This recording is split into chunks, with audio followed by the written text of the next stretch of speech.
안녕하세요. 저는 금별쌤입니다. 자, 지난 시간에 이어서 오늘은 연세대학교에 대해서 입학 전형을 살펴보도록 할 건데요. 자, 고려대학교에서 여러분들이 막 이런 입학 전형에 어떠한 내용을 들어봤던 것처럼 연세대학교도 2024년에서 2025년으로 변화할 때 어떤 것들이 중점적으로 달라졌는지를 오늘 살펴보도록 하겠으니까 집중해서 잘 들어주시길 바랍니다. 자, 첫 번째, 연대는 무슨 생각할까라고 되어 있는데요. 제목 보시면은 추천형에서 재심은 면접 제외라고 되어 있습니다. 즉, 여러분들 아마 연세대학교를 올해 이제 지원하시려고 하는 학생들은 다 알 텐데, 수시 모집에서 2024학년도 추천형에서 재시문 면접으로 이제 저희가 교과에 플러스해서 한 70%는 교과였고 30%는 재시문 면접을 봤어요. 근데 이제 단계별 면접이다 보니까 5배수로 1단계에서 이제 합격 인원을 줬는데 2025년 자 추천형 한마디로 교과 전형은 더 이상 재시문 면접이 없어졌고 그리고 그 대신에 수능 최저 기준이 이제 들어가갖고 2합 4 또는 이제 자연계 같은 경우는 2합 5가 되는 거고요. 자, 영어 3 등급 이내 이렇게 되어 있습니다. 자, 일단 뭐 표면적으로 봐서는 재시문 면접 없어졌다 오예 뭐 이런 거 하고 그 다음에 수능 최저가 들어갔구나 이건 별론가 뭐 이렇게 생각할 수 있는데 요거가 이제 어떤 의미를 가지는지 선생님이 이제 설명을 좀 해드릴게요. 자, 보시면 제가 그림으로 이렇게 이해하기 쉽게 뭐가 달라졌는지를 좀 설명을 해드릴게요. 2024년 추천형은요, 좀 전에 말씀드린 것처럼 재시문 면접이 존재를 했습니다. 근데 이게 그냥 이제 단계별 면접이다 보니까 그냥 뽑는 게 아니다 보니까 여기서 이제 1단계 통과자들을 5배수를 이제 뽑는 겁니다. 그래서 이제 이 5배수들을 그림으로 제가 표시를 이렇게 표현을 좀 해놨는데, 자, 1번부터 2번, 3번, 4번, 5번. 만약에 한 명만 뽑는다고 했을 때, 이런 전형이 있는지 모르겠지만, 자, 정원이 한 명이야. 근데 1번, 2번, 3번, 4번, 5번에 5명을 이제 면접을 대상으로 이제 5배수를 뽑은 거죠. 자, 그랬을 때 면접 통과자가 지금 보시면은 번호가 달라. 이게 그러니까 번호가 무슨 말이냐면 자, 1, 2, 3, 4, 5는 단순히 그냥 숫자 번호를 쏘는 게 아니라 제가 이 친구들의 내신 등급 순서예요. 그러니까 1번이 1등, 2번이 2등, 3번이 쭉 이제 등수를 따라가는 거 알겠죠? 네. 그런데 최종 합격자, 즉 면접 통과자는 3등이 된 거야. 어떻게 이럴 수가 있지? 제가 위에도 이제 여러분들 글씨로 써놓은 부분 한번 봐주시면요. 오른쪽 위에 교과 70%, 면접 30%인데 이게 여러분들이 대학을 지원할 때 조심하셔야 되는 게 뭐냐면 단순한 이런 수치에 너무 빠져서는 안 된다라고 제가 말씀을 드리고 싶은 게 이거는 뭐 연대 쪽에서도 직접 얘기를 한 부분이니까 작년까지만 해도 이제 재시문 면접이 어떻게 된 거냐면 교과로 일단 70%를 반영을 하는데 이제 면접이 30%가 되는데 이게 무슨 말이냐면 5배수 안에 만약에 인원이 들어가잖아요. 그러니까 만약에 지금 제가 너무 극단적으로 한 명을 얘기했지만 뭐 5명을 뽑는데 뭐 5배수니까 그러면 25명까지는 5배수 통과자잖아요. 그리고 나서 이제 2단계 면접에서는 이제 면접 30%가 이제 점수가 산출이 되겠죠. 근데 여기서 이제 7대3의 비율로 보면 여러분들은 당연히 그래도 뭐 1등이 교과 점수가 70%가 반영되는데 좋겠지 뭐 이렇게 하는데 여기서 이제 변수가 뭐였냐면 작년까지 치른 이 재시문 면접의 변수는 교과 같은 경우에는 그 등급의 차이가 되게 촘촘합니다. 이게 무슨 말이냐면 예를 들어서 교과 70%를 주긴 주는데 얘 1.3과 1.4, 뭐 1.5 이렇게 이제 0.1의 만약에 성적의 차이가 나잖아요. 근데 얘네들의 그 70점 만점 기준을 따졌을 때 뭐 1.3이 69.5다.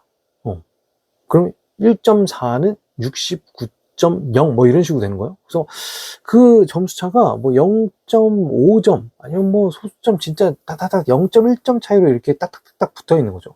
그러니까 한마디로 70%를 주는데 급감별의 차이는 그렇게 크지 않다. 그러니까 퍼센트를 높게 줬지만 이 급감별 차이를 되게 촘촘하게 가져가는 거죠. 근데 문제가 이 나머지 30점을 가져가는 이 제시문 면접이 혹시 여러분들 기출문제를 풀어봤나요?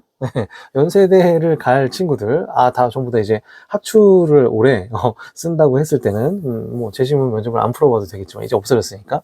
하지만 저는 이제 저희 학생들을 제시문 면접을 활동호수형도 시켜봤고, 그리고 작년에는 이제 학교장 추천 전형을 시켜봤어요. 대단하게도 정말 어쨌든 다 잘 됐어요. 어쨌든. 근데 여러분들 제시문 면접을 풀어본 친구는 알겠지만 제시문 면접이 상당히 어렵습니다. 연세대가 작정하고 문제를 냈어요. 그래서 저는 이제 서울대 제시문 면접도 해봤지만 연세대 면접이 서울대 면접에 비해서 쉽다? 전혀 그렇지 않아요. 오히려 그 시간 내에 단락별로 해결하는 그 문제 과제가 상당히 난이도가 셉니다. 그렇다면 여기서 이제 제가 말하고자 하는 게 포인트가 뭐냐, 제시문 면접에서의 급간 차이는 상당히 커요. 그러니까 실제 뭐 채점 점수도 제가 봤을 때는 교과의 급간보다 더 클 수도 있는데, 문제는 여기 지원한 학생들의 편차가 상당히 큽니다. 그래서 실제로 연대 쪽에서도 얘기를 하는 게 뭐냐면 5배수 안에 들어서 면접을 칠 수 있는 능력이나 역량만 갖췄을 경우에는 면접으로 충분히 뒤집을 수 있다. 이 말을 다시 한번 여러분들이 뒤집어 보면 무슨 말이 나오냐면, 이 면접을 통과한 사람들, 그러니까 면접을 대상을 치르는 사람들, 이 5배수 안에 든 사람들 사이에 면접을 잘 본 학생과 못 본 학생의 정도가 크게 차이가 난다는 거예요. 그거는 제가 아까 연대 제시문의 난이도를 설명했을 때 좀 이해가 좀 되실 거예요. 왜냐면 이 제시문이 좀 만만해. 그래서 뭐 일반고나 뭐 어떠한 자사고, 특목고 사이에 편차가 있을 정도가 아니고, 그냥 공부 잘하는 친구들은 수능 뭐 잘 보고 내신 잘 보는 친구들이 다 할 수 있으면 이거를 답변을 다 하겠죠. 근데 문제는 이거를 좀 잘 준비하거나 좀 트레이닝이 잘 돼 있지 않은 학생들이라면 상당히 어렵겠구나를 느꼈어요. 저도 이걸 준비하면서 상당히 좀 학생들도 많이 힘들어하는 모습을 봤거든요. 네. 저도 준비하면서 이걸 힘들었다니까요. 이 제시문의 어떤 샘플을 제시하기 위해서 상당히 어려웠었다는 느낌이 듭니다. 그래서 이걸 단시간 내에, 더군다나 이제 발표가 또 얼마 안 있다가 바로 이제 학교장 추천 같은 경우 발표가 나잖아요. 그래서 그런 상황 속에서 이 친구들이 수능의 공부와 이런 부담을 안고 준비하기가 상당히 어렵지 않았나. 그래서 거기에 따른 결과로 나오는 면접 점수의 편차가 교과 점수의 그런 촘촘함보다 훨씬 더 크다. 만약에 교과 점수가 70을 가져가긴 하지만 0.1, 0.5 급간이면 면접의 급간 차이는 정수로 1점, 2점 정도가 아니라 진짜 한 5급간, 아니면 정말 많이 차이나는 최대 최소값의 차이는 10점 이상도 나야지 않았을까라는 생각이 듭니다. 네. 그래서 요거는 제 뇌피셜이 아니에요. 제가 이거는 진짜 그 친구들의 합격 점수를 알고 있기 때문에 수학책에 보면 이제 대학 어디가에서도 나오고 그런 평균적 50% 컷과 70% 컷이 나오잖아요. 근데 그 점수가, 제가 이제 합격을 했던 학생들의 점수가 그 점수 뭐 이제 최초 합을 하긴 했지만 정말 이 친구들이 교과에서 엄청난 점수를 받은 그런 학생들이 아니기 때문에 제가 이렇게 더 얘기할 수 있는 것 같습니다. 어쨌든 자, 이렇게 된 건데 2025년이 되면서 이제 어떻게 됐냐, 이제 제시문 면접이 없어졌죠. 네. 그러면 여기 이제 수능 최저가 들어가긴 했어요. 2합 4 그리고 2합 5 그리고 영어 3 이내 이렇게 돼 있는데, 한마디로 교과 100%를 뽑는 겁니다. 그래서 만약에 5명이 지원했다, 이제는 뭐 5배수를 뽑지를 않으니까 당연히 누가 뽑히겠어요? 만약에 1명을 뽑는다고 했을 때 당연히 내신이 높은 친구가 교과 지점수 산출했을 때 가장 연대식으로 산출점이 높은 1등이 그대로 합격을 하는 겁니다. 근데 여기서 이제 여러분들은 이런 얘기를 할 수가 있어요. 선생님, 무슨 말입니까? 연대가 수능 최저를 걸었잖아요. 없던 수능 최저를 걸었으니까 이제 이 최저를 충족하는 부분에 있어서 많이 또 변수가 생기지 않을까요? 저도 그런 생각을 안 해본 게 아닙니다. 근데 이제 여러분들 한번 요거 생각해 보세요. 그러면 연대를 쓰는 학생들과 한번 그 고대를 쓰는 학생들이 어떤 학생들인지 한번 여러분들이 생각을 해보세요. 그러면 연대를 쓰는 친구라면 고려대학교도 이제 충분히 쓸 수 있는 영역이 되겠죠? 네. 그럼 고려대학교의 학교장 추천은 지금 3합7입니다. 문이과 공통으로. 그랬을 때 3합7을 맞추는 그 친구가 연세대도 쓰는 건데 그 친구는 지금 앞쪽에서 보면은 3합7이면은 지금 또 착각하는 친구가 있는데 연세대도 2합4에 0.3이니까 3합7이고 고려대도 3합7이니까 어떻게 보면 이게 3합7이 똑같은 게 아니냐? 아니죠. 왜냐면 고려대 같은 경우에 제가 이전에도 설명했지만 평균 합입니다. 즉 물론 국어와 수학을 가져갔을 때는 차이가 없겠지만 탐구를 가져갔을 때는 연세대 같은 경우는 탐구 하나를 가져갈 수가 있고요. 고려대 같은 경우는 탐구의 평균합을 다 가져가야 되는 거죠. 즉 고려대를 쓸 친구라면 연세대의 학교장 추천 최저 충분히 맞출 수 있죠. 즉 이거의 변수는 거의 없다는 겁니다. 그렇다면 연세대가 이번에 재시문 면접을 파격적으로 없앴다. 이거 무슨 말이냐? 지점수, 즉 교과 점수가 가장 높은 학생을 우선적으로 선발하겠다 이거예요. 네, 바로 그거죠. 네. 그래서 자, 뭐 그동안에 재시문에서 안타깝게 떨어졌던 그런 친구들, 재시문에 부담감을 가지고 있던 친구들을 연세대가 이제 다 끌어안겠다. 약간 이런 뉘앙스로 저는 보고 있습니다. 네. 여기까지 한번 보면 될 것 같고요. 자, 두 번째로 또 바뀐 게 뭐냐? 활동 우수형의 변화였습니다. 근데 사실 이 활동 우수형의 변화 내용은요, 지금 보시면 알겠지만 2024년에 재시문 면접이 학업 역량을 평가했는데 2025년에는 재시문 면접이 논리 또는 사고력 그리고 의사소통 능력을 평가한다라고 되는데, 저는 사실 대학에서 이런 문구를 냈을 때 약간 그 대학이 어떻게 보면은 그 말하기 나름이라고 저는 생각을 합니다. 학업 역량과 이제 논리 사고력의 어떤 차이를 두겠다 이건데, 일단은 이렇게만 일단 알아두시고 제가 다음 걸 먼저 설명해 볼게요. 자, 2025년 같은 경우에는, 2024년 같은 경우에는 학교장 추천과 활동 우수가 중복 지원이 불가했습니다. 물론 이제 활동 우수형 안에서라든지 아니면 기균 전형과 함께 쓸 수 있는 건 있었지만, 요거 학교장 추천 전형과 그리고 활동 우수는 두 가지는 함께 쓸 수가 없다. 근데 만약에 요 이제 전형에 대한 어떤 중복 지원 금지 조항이 2025년도에도 유지가 될 경우에는 저는 지금 여기 화면에 써 있는 것처럼 뭐라고 생각하냐면 고대 계열적 합성을 가질 수 있지 않을까. 뭐가? 활동 우수형이. 선생님 어떤 점에서 이렇게 생각하시는 건가요? 제가 생각하는 근거는 바로 이런 겁니다.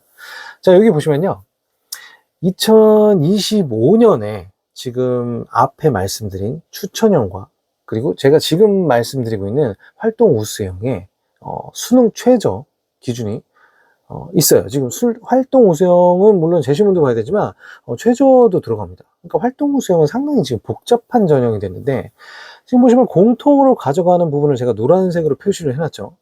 2합4에 또는 2합5에 그리고 플러스 영어 3 이내, 한마디로 두 전형 모두가 지금 수능 최저는 가져가고 있습니다. 근데 만약에 지금 오른쪽에 보시면요, 활동 우수형의 경우에는 플러스 생기부를 반영하죠.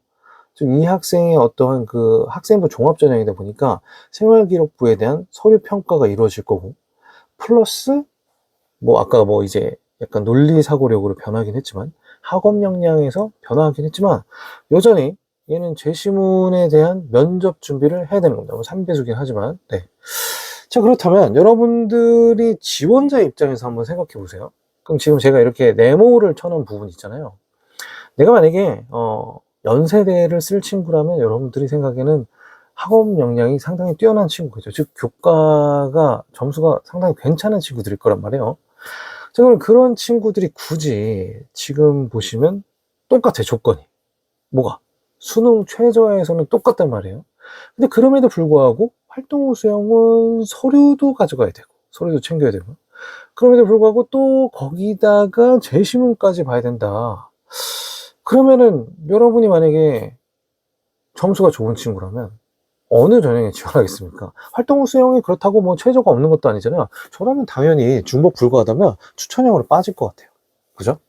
그래서 활동호 수영이 그렇다 보면은 이게 지금 공부 쪽에서 교과 점수가 높은 학생들은 이제 전부 다 추천 쪽으로 가겠지만, 그거보다 이제 조금 더 교과 점수가 낮긴 하지만 뭐 생활기록부로 좀 뒤집고, 그리고 재시문의 어떤 파워를 가져간다?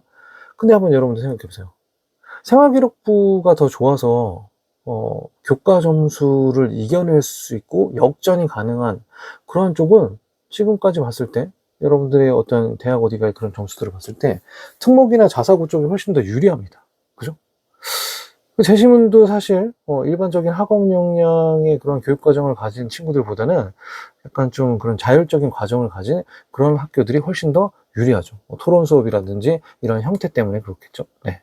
그렇다면 사실상 지금 활동부 수영은 일반고 쪽보다는 그 고대에서 말하는 약간 특목고라든지 특기자 전형에 가까운 계열적 합성의 성격을 가지는 것이 아닌가라는 좀 약간 합리적인 의심을 좀 던져볼 수 있을 것 같아요. 네. 그래서 어쨌든 활동부 수영은 지금 해야 될 일이 너무 많다.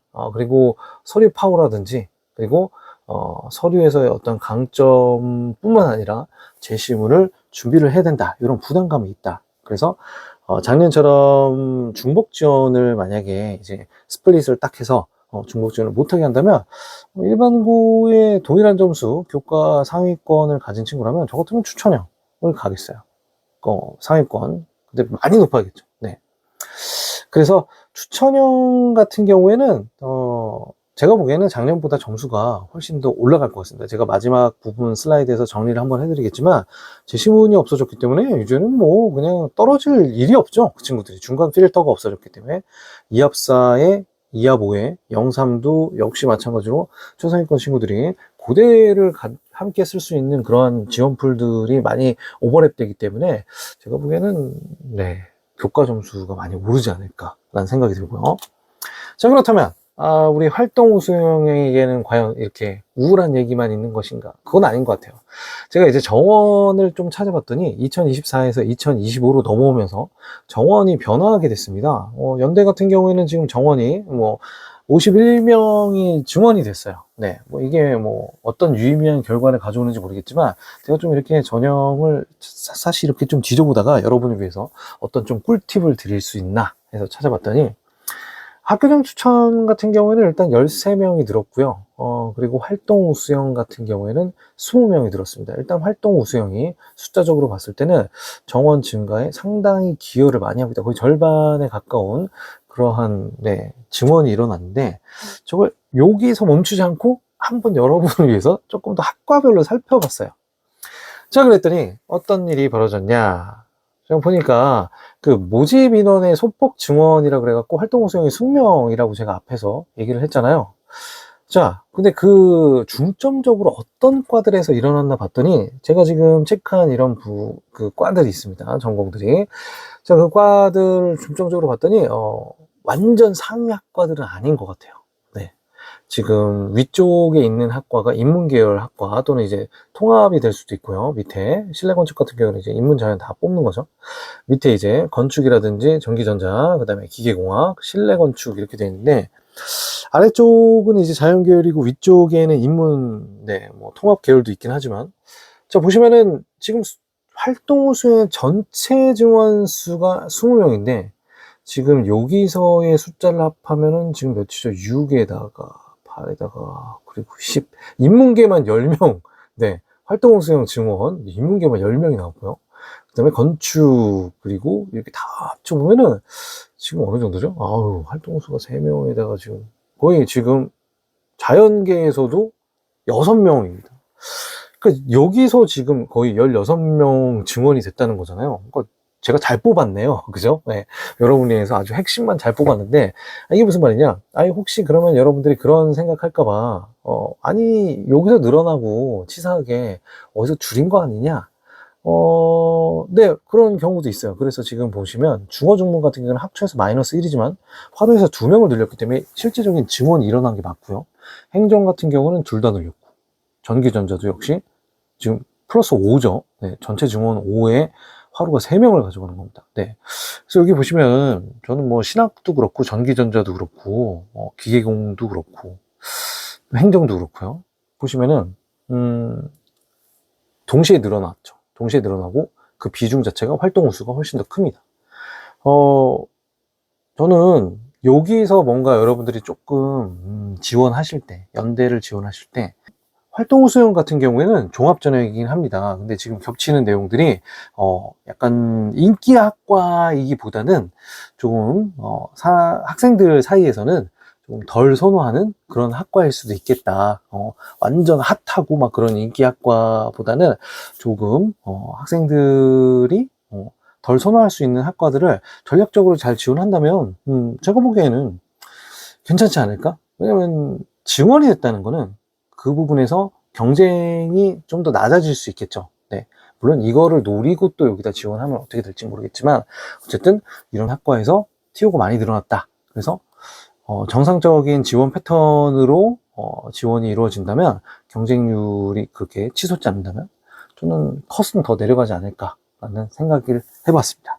자, 여기까지가 여러분들 그 연세대 지원의 어떠한 학추 그리고 활우에서의 큰 변화를 말씀드렸고요.